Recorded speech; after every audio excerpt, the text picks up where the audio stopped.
சர்க்கரை நோயாளிகள் அசைவம் சாப்பிடாதீங்க, இது தெரியாத வரை. நம்ம சேனல்ல சர்க்கரை மக்களுக்கான உணவு பற்றி எவ்வளவு வீடியோ போட்டாலும் சந்தேகங்கள் இருந்துகிட்டே இருக்கு. சமையலுக்கு என்ன எண்ணெய் பயன்படுத்தலாம், அசைவம் சாப்பிடலாமா அப்படின்ற கமெண்ட்ஸ் ஒவ்வொரு வீடியோலையும் வந்துகிட்டே இருக்கு. ஒவ்வொரு கேள்விக்கும் தனிப்பட்ட முறையில் நான் பதில் சொல்லிக்கிட்டே இருக்கிறேன். இருந்தாலும் கேள்விகள் வந்துகிட்டே தான் இருக்கு. இந்த கேள்விகள்ல நல்ல கேள்விகளை தேர்ந்தெடுத்து எல்லாரும் தெரிஞ்சுக்கட்டுமே அப்படின்ற எண்ணத்துல இந்த வீடியோ பதிவை நான் போடுறேன். இந்த வீடியோ சர்க்கரை மக்களுக்கு முக்கியமான வீடியோ. அதனால வீடியோவை ஆரம்பத்திலேருந்து முடிவு வரைக்கும் ஸ்கிப் பண்ணாம பாருங்க. நான் டாக்டர் மணிவண்ணன், ஸ்ரீ பார்வதி சர்க்கரை நோய் மருத்துவமனை, காரைக்குடி. எங்க சேனல் மூலம் கிடைக்கிற பணம் ஏழை சர்க்கரை குழந்தைகள் இன்சுலின் வாங்க பயன்படுத்துறோம். அதனால அவசியம் சப்ஸ்கிரைப் பண்ணி பாருங்க. எங்களது ஸ்ரீ பார்வதி சர்க்கரை நோய் மருத்துவமனை சர்க்கரைக்கு மட்டுமல்ல, சர்க்கரையினால் உருவாகக்கூடிய கால் புண்ணுக்கும் ஒரு சிறந்த மருத்துவமனை.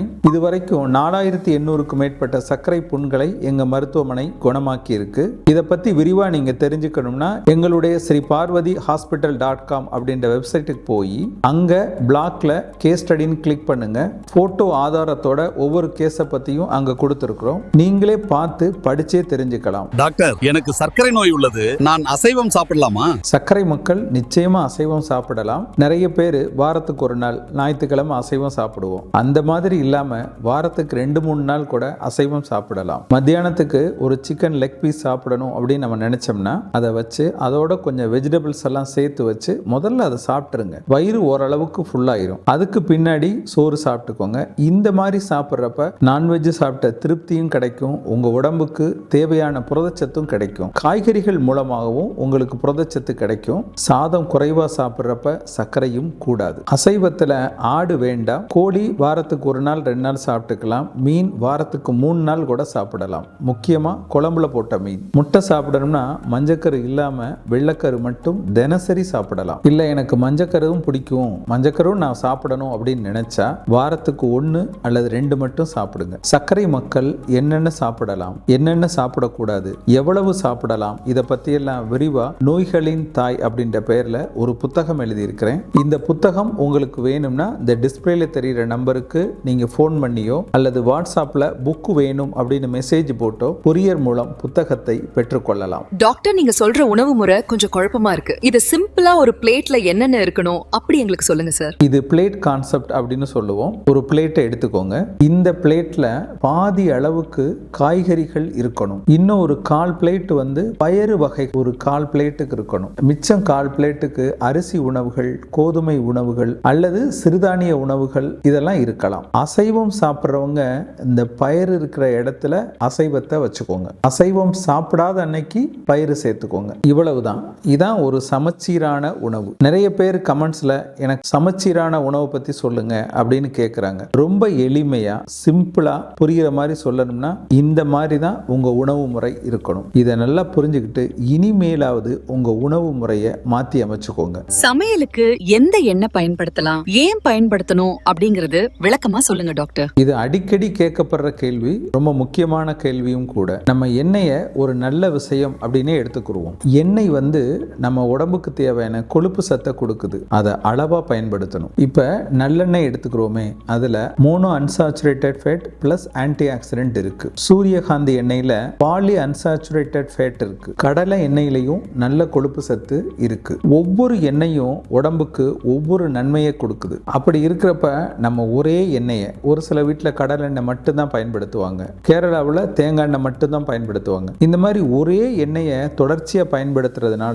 ஒரு குறிப்பிட்ட கொழுப்பு சத்து மட்டும்தான் நம்ம உடம்புக்குள்ள போகும். ஃபேட் இம்பேலன்ஸ் வரும். அதனால எண்ணெயை மாத்தி மாத்தி பயன்படுத்தணும். இந்த மாதிரி மாத்தி மாத்தி பயன்படுத்தினா நல்ல கொழுப்பு சத்துக்கள் கிடைக்கும். உங்க இதயத்துக்கும் பாதுகாப்பு. சர்க்கரை நோயாளிகளுக்கு ரொம்ப நல்லது. எண்ணெயை ரொம்பவும் சூடு பண்ண வேண்டாம். பயன்படுத்தின எண்ணெயை திருப்பி திருப்பி பயன்படுத்த வேண்டாம். இது எப்படி சார், ஒரு நாளைக்கு ஒரு எண்ணெயா பயன்படுத்த முடியுமா அப்படின்ற சந்தேகம் உங்க மனசுக்குள்ள வரும். அதற்கு ஒரு எளிமையான மெத்தட். அதாவது இந்த மாசம் நம்ம வீட்டில் கடலெண்ணெய், அடுத்த மாசம் நம்ம வீட்டில் நல்லெண்ணெய், அடுத்த மாசம் நம்ம வீட்டில் சூரியகாந்தி எண்ணெய். இந்த மாதிரி மாத்தி மாத்தி பயன்படுத்துங்க. இது என்னுடைய தனிப்பட்ட கருத்து இல்ல, மருத்துவ அறிவியல் பூர்வமா நிரூபிக்கப்பட்ட ஒரு ஆய்வு முடிவு தான் இது. இந்த மாதிரி உங்களுக்கும் சந்தேகங்கள் தோணலாம். அதை கமெண்ட்ல கேளுங்க, அதுக்கு நான் பதில் சொல்றேன். நல்ல கேள்விகளை தொகுத்து இன்னொரு வீடியோவையும் நம்ம தயார் செய்வோம். எல்லாரும் தெரிஞ்சுக்கட்டும். ஐயா, சர்க்கரை நோய் இருக்கிறவங்க பனங்கிழங்கு சாப்பிடலாமா? அடி அடிக்கடி வர்ற கேள்விகளில் இதுவும் ஒன்று. அது முக்கியமாக சீசனில் நிறைய பேர் இந்த கேள்வியை கேட்பாங்க, பனங்கிழங்கு சாப்பிடலாமா அப்படின்னு. பனங்கிழங்கு நிறைய நார்ச்சத்து இருக்கு, அதனால லோ கிளைசிமிக் இண்டெக்ஸ் உள்ள ஒரு உணவுப் பொருள் தான். சர்க்கரையோட அளவு ஓரளவுக்கு கூடும். இப்போ பனங்கிழங்கு சாப்பிடணும் அப்படின்னா காலையில் ஒரு 4 இட்லி நீங்கள் சாப்பிட்றீங்க அப்படின்னா 2 இட்லியை அதை குறைச்சிக்கிட்டு ஒரு பனங்கிழங்கு சாப்பிட்டுக்கலாம். 4 இட்லியும் சாப்பிட்டு ஒரு பனங்கிழங்கையும் சேர்த்து சாப்பிட்றப்ப சர்க்கரையோட அளவு கூடத்தான் செய்யும். நம்ம பனங்கிழங்கு சாப்பிட்றப்ப அன்னைக்கு சாப்பாட்டோட அளவை கொஞ்சம் குறைச்சிக்கலாம். பனங்கிழங்கு சாப்பிட்றப்ப ஏதாவது புரதச்சத்து உள்ள உணவு, ஒரு காய்கறிகள் அல்லது பயிறு வகைகள் இதெல்லாம் சேர்த்து சாப்பிட்டோம்னா அன்னைக்கு போதுமான அளவுக்கு நமக்கு வயிறு நிறைஞ்சிரும். என்னைக்காவது பனங்கிழங்கு சாப்பிடலாம், தப்பு இல்லை. ஆனால் தினசரி பனங்கிழங்கு சாப்பிட்றது தப்பு தான். இன்னொரு முக்கியமான விஷயம், நீங்க பனங்கிழங்கு சாப்பிட்றது மூலமா ஒரு பனைமரம் உருவாகிறத நீங்க தடுக்கிறீங்க. நமக்கு கிழங்கை விட பனைமரம் முக்கியம், பார்த்துக்கோங்க. டாக்டர், எனக்கு சர்க்கரையும் இருக்கு, கால்ல புண்ணு இருக்கு, எவ்வளவு நாள்ல சார் ஆறும்? சர்க்கரை புண் ஆறுறது அப்படிங்கிறது அவருடைய புண்ணோட தன்மை, அவருடைய சர்க்கரையோட கட்டுப்பாடு, இதை பொறுத்தது. இப்போ ஒருத்தர் சர்க்கரை நல்ல கட்டுப்பாட்டில் இருக்கிறாரு, அவருக்கு காலில் அடிபட்டுருச்சு, அடிபட்ட உடனே ஹாஸ்பிட்டலுக்கு போறாரு, அதை நல்லா கிளீன் பண்ணிடுறாரு, மாத்திரை மருந்தெல்லாம் சாப்பிட்றாரு அப்படின்னா 1 வாரம் 10 நாள்ல எல்லாருக்கும் ஆடுற மாதிரி தாராளமா ஆறிடும். இன்னொரு சர்க்கரை நோயாளர் சர்க்கரை கட்டுப்பாட்டில் இல்லை, அடிபட்டுருச்சு, காலில் அந்த புண்ணுக்கு உடனே டாக்டர்கிட்ட போகல, அதுல இன்ஃபெக்ஷன் ஆயிடுச்சு, இன்ஃபெக்ஷன் ஆன உடனே அதை பார்த்து ஹாஸ்பிட்டலுக்கு போறாரு. அப்போ அவருக்கு மாத்திரை மருந்து சாப்பிட்டு அந்த இன்ஃபெக்ஷன்லாம் கண்ட்ரோல் பண்ணி சர்க்கரையோட அளவையும் குறைச்சு புண்ணு ஆறுறதுக்கு 2-3 மாசம் கூட ஆகலாம். இன்னொரு சர்க்கரை நோயாளி சர்க்கரை கட்டுப்பாட்டில் இல்லை, அவருக்கு புண்ணு வந்துருச்சு, 1 மாசம் 1.5 மாசம் கழிச்சு தான் ஹாஸ்பிட்டலுக்கே வர்றாரு. அவருக்கு ஒரு எக்ஸ்ரே எடுத்து பார்க்குறோம். அந்த எக்ஸ்ரேல கால் புண்ணு இருக்கிற இடத்துல உள்ள எலும்பு நல்லா அரிச்சு போயிருச்சு. இந்த படத்துல காட்டுறேன் பாருங்க. இந்த மாதிரி அரிச்சிருச்சு அப்படின்னா ஒன்று அந்த பாதிக்கப்பட்ட எலும்பை நீக்கணும், அல்லது அந்த பாதிக்கப்பட்ட எலும்புல உள்ள சலத்தை நீக்கணும். இது செய்யாத வரை அந்த புண்ணு ஆறாது.